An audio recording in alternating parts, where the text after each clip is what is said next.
आज आदिनाथ भगवान शिवाचे या ठिकाणी प्राणप्रतिष्ठा आणि कलशारोहण गोड असं छोटंसं मंदिर बाळासाहेबांनी काहीतरी बांधावं. मला सर्वात मोठं नळवणे गाव म्हटल्यानंतर बाळासाहेबांची सातत्याने आठवण होती. पण एकच मंदिर नव्हे, बऱ्याच ठिकाणी काहीतरी आम्ही पाहतो. सर्वात मोठा आनंद म्हणजे नळवणे गाव. संपूर्ण जुन्नर तालुक्यामध्ये जे आपलं खंडोबाचं मंदिर आहे, बऱ्याच वेळा का तर मी या भागात जर आलो तर दर्शनाकरता जरूर जात असतो.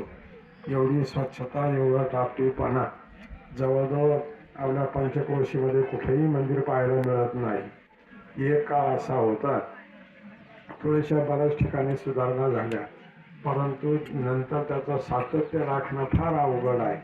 परंतु आजही सुद्धा मी नेहमी जातो, आजही सुद्धा गेलो, तिथली स्वच्छता, तिथली पूजा, तिथला संपूर्ण परिसर पाहिल्यानंतर नेहमी लोकांना सांगत असतो की अनेक लांब कुठेतरी जाण्यापेक्षा नळवणे गावामध्ये तुम्ही कादर जरूर जाऊन पहा. मंदिराची निगा कशी राखावी, कशा पद्धतीने पूजापाठ वगैरे व्हावा, याचं एकमेव जवळजवळ स्वतःचं सर्व झोकून बाळासाहेबांनी जे काही काम केलं ना, नितांत श्रद्धा, नितांत श्रद्धा.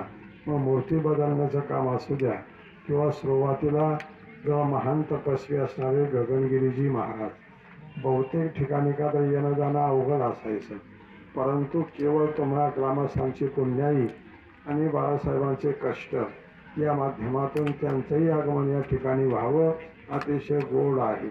त्याचप्रमाणे आईच्या स्मरणार्थ म्हणून गोड आईची इच्छा पूर्ण केली. आज आईला सुद्धा किती आनंद वाटत असेल की नेमका असं हे जे काही सुंदर छोटंसं मंदिर गोड अशा प्रकारे झालं. आणि सर्व कार्यक्रम झाल्यानंतर आजचं जे कीर्तन झालं, नवीन कीर्तनकारांमध्ये तुम्हाला खरोखर चांगलं ऐकायला मिळावं, चांगले आचार विचार संपन्नता असावी, असं जे काही नाही तर बहुजनी कीर्तनाला कुठे थांबत नाही. उगाच काहीतरी ऐकण्यापेक्षा आणि मन नाराज होण्यापेक्षा, परंतु सांगळे महाराजांचं कीर्तन इतका अभ्यासू आणि आपल्या संपूर्ण जवळजवळ आळंदीमध्ये असेल, पारनेर तालुका म्हटल्यानंतर काय असे डॉक्टर नारायण महाराज जाधव जवळजवळ ते शाळेला जात होते तेव्हापासून त्या कुटुंबाचा आणि माझा परिचय. जेव्हा ते कॉलेजला असायचे तेव्हा मी त्यांच्या घरी 1 वर्ष 1.5 वर्ष त्यांच्या घरी राहिलेलो होतो. मी आजारी असायचो, त्यांचे चुलते नेमके असायचे आप्पा.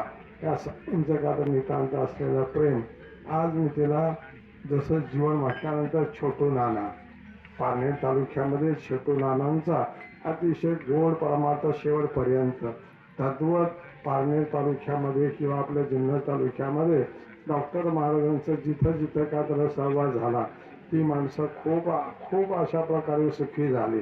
नेमका परमार्थाची वाटचाल करत असताना अनेक लोकांना मी सांगत असतो, कधी काळी माऊलीचं दर्शन जरी नाही झालं तरीसुद्धा डॉक्टर महाराजांच्या दर्शनाला जात जा. त्याप्रमाणे मोठे माऊली त्यांच्या दर्शनाला जात जा. ही जी काही माणसं आहेत ना, अशी माणसं कीर्तनकार हजारो भेटतील, परंतु असे साधू माणसं तुम्हाला कुठेही भेटणं अवघड आहे. त्यांच्याजवळ अभ्यास करून नितांत श्रद्धा असणारे नेमके सांगळे महाराज. मी एकच कीर्तन ऐकलं तेव्हापासून मला खूप त्यांच्याबद्दल आदर आणि प्रेम आहे. वास्तवता खूप विद्वान आहेत, माझ्यापेक्षाही खूप विद्वान आहेत, साधू वृत्ती वगैरे आहे. त्या गोष्टी पाहिल्यानंतर मुद्दाम थांबलो. कीर्तन ऐकून कांतृप्त झालेले आहेत.